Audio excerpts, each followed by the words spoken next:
A dangerous mind can have some dangerous thoughts. Welcome to WatchMojo.com, and today we're counting down our picks for the top 10 craziest things Charles Manson has ever said. And now everything that derives from this is going to be all my fault. I'm coming back because, and I know it's you. Where does the buck stop? Before we begin, we publish new videos every day, so be sure to subscribe for more great content. For this list, we're taking a look at the most worrying, inexplicable, and just plain bizarre statements that have exited this convicted cult leader's mouth. Who do you think I am? And this is only a couple hours. Can you imagine what it would be like a couple days with me? Number 10. Charles Manson invented God. It's an age-old question humankind has pondered for centuries. If God created everything, who created God? Well, apparently, we have the head of the Manson family to thank for that. During this especially uncomfortable interview, Charles Manson cites God as his best friend, having created him. Well, God, I guess you're my best friend, being I invented you. While that's already a pretty nutty thing to say, what ensues will raise your eyebrows to a whole new level.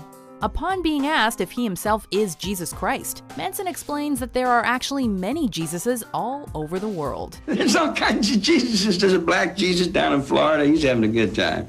There's a Mexican Jesus in Mexico. Okay, it is believed by some that God appears in many forms, but Manson's assessment probably isn't what most people have in mind. It's a consciousness that lives in your mind. Number 9. Charles Manson never killed anyone. Charles Manson was convicted of first-degree murder, but he did not directly kill even one of the victims for whom he went to jail. Rather, he ordered members of his quote-unquote family to carry out the Tate LaBianca murders. So, when Manson told Heidi Schulman in 1987 that he, quote, never killed anyone, there's arguably some accuracy to his words. What do you want to call me a murderer for? I've never killed anyone. However, Manson's follow-up statement makes about as much sense as Helter Skelter. I don't need to kill anyone. I think it. Is Manson implying that he can kill people using his own mind, or that he can get into other people's heads and influence them to commit murder? In any case, it's nothing short of bonkers. In the spiritual world is where I live. I exist in places you never even dreamed of. Number 8. Charles Manson is so smart, he's dumb. Believe it or not, Manson wanted to be a rock musician and has released various albums since he rose to infamy in the early 70s. In 2003, 13 of his recordings from 1967 were finally released on an album entitled All the Way Alive. The whole CD is littered with strange comments, but a standout moment has gotta be when Manson makes this oxymoronic statement. I was so smart when I was a kid that I learned that I was dumb fast. Socrates made a similar proclamation when he coined the phrase, "I know one thing, that I know nothing." Unlike Socrates, though, Manson probably won't go down as one of the great philosophers in most people's books. When I stand on the mountain and I say, do it, it gets done. If it don't get done, then I'll move on it. And that's the last thing in the world you want me to do. Number 7. Charles Manson is nobody. While Manson has been in the public eye for the better part of 40 years, he is still a riddle wrapped in a mystery inside an enigma. In this interview, a reporter tries to get to the center of this notorious figure, asking Manson to sum himself up in a sentence. Tell me in a sentence who you are. Following a series of bizarre facial expressions that would make Jim Carrey jealous, the snickering Manson replies with one word. Nobody. An awkward pause ensues, after which Manson proceeds to describe himself in a variety of ways. I'm a boxcar and a jug of wine. And a straight razor if you get too close to me. Most disturbing of all, Manson states that if you get too close to him, he's a, quote, straight razor. We didn't think it was possible, but Manson is an even bigger question mark now. Number 6. Charles Manson thinks everybody's crazy. In 1994, ABC News aired a haunting jailhouse interview journalist Diane Sawyer conducted with Manson. Never one to shy away from blunt questions, Sawyer inevitably asks her subject, is Charlie Manson crazy? Is Charlie Manson crazy? Or whatever that means. Sure, he's crazy as mad as a hatter. What difference does it make? Manson doesn't deny that he has a few loose screws, but as far as he's concerned, this makes no difference in today's world. A long time ago, being crazy meant something. Nowadays, everybody's crazy. To a certain extent, perhaps everyone is indeed at least a little crazy in this wonderland we call Earth. If you sat down and had a tea party with Manson, though, it's safe to say that most of us would feel like Alice in the Mad Hatter's presence. It's an unbirthday party. Unbirthday? Well, I'm sorry, but I don't quite understand. Number 5. Charles Manson speaks gibberish. By now, you've more than likely noticed that most of the things Charles Manson says are difficult to analyze. However, this statement is so out there that it could be mistaken for an alien speaking another language. In the aforementioned interview with Heidi Schulman, Manson turns the tables and starts asking the questions. But yet you want to come and say, do you feel blame? We have no idea what Manson meant by that last question, but the gibberish that follows is even more incomprehensible. Is Manson mocking the reporter, or did he just turn into one of the Looney Tunes? You feel like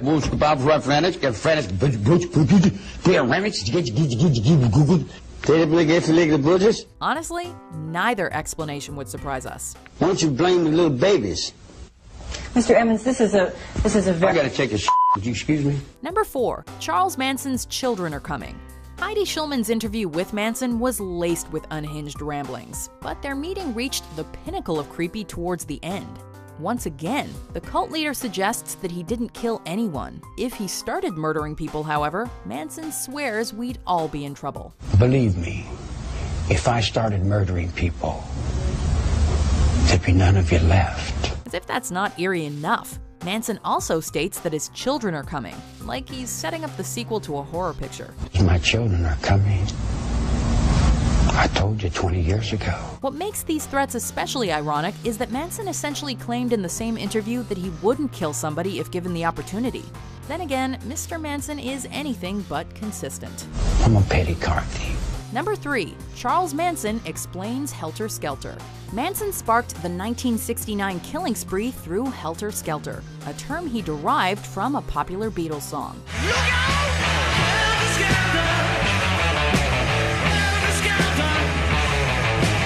Manson told his followers that Helter Skelter referred to a looming apocalyptic race war between whites and blacks that the Tate LaBianca murders could help instigate. So one day he told little Paul Watkins, he says, Paul, we're going to have to show Blackie how to do it because it's not happening. He suggested that during this race war, his family would hide underground to emerge only after the blacks had claimed victory.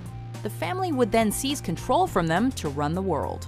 Of course, Manson contradicted this at his trial, saying, quote, Helter Skelter is confusion. Confusion is coming down around you fast. If you can't see the confusion coming down around you fast, you can call it what you wish.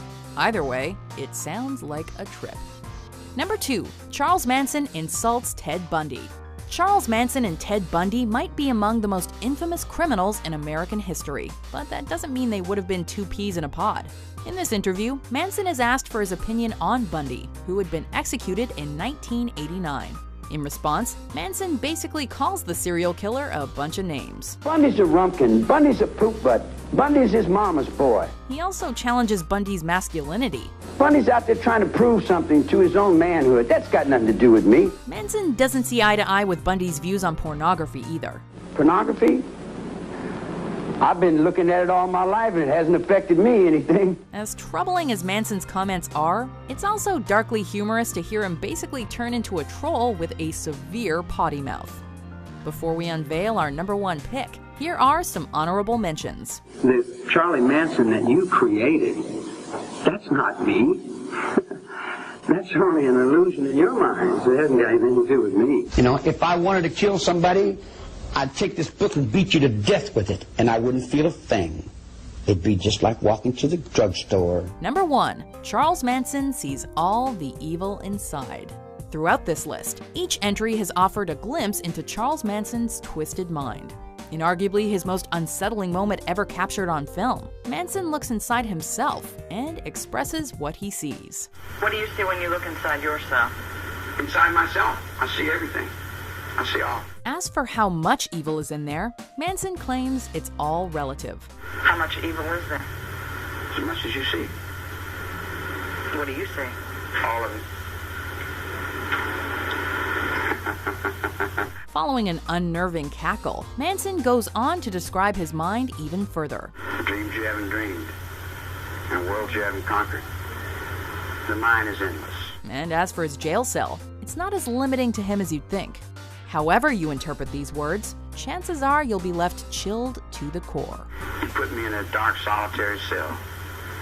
And to you, that's the end. To me, it's the beginning. It's a universe in there. There's a world in there. I'm free. Do you agree with our picks? Check out these other great clips from Watch Mojo and subscribe for new videos every day.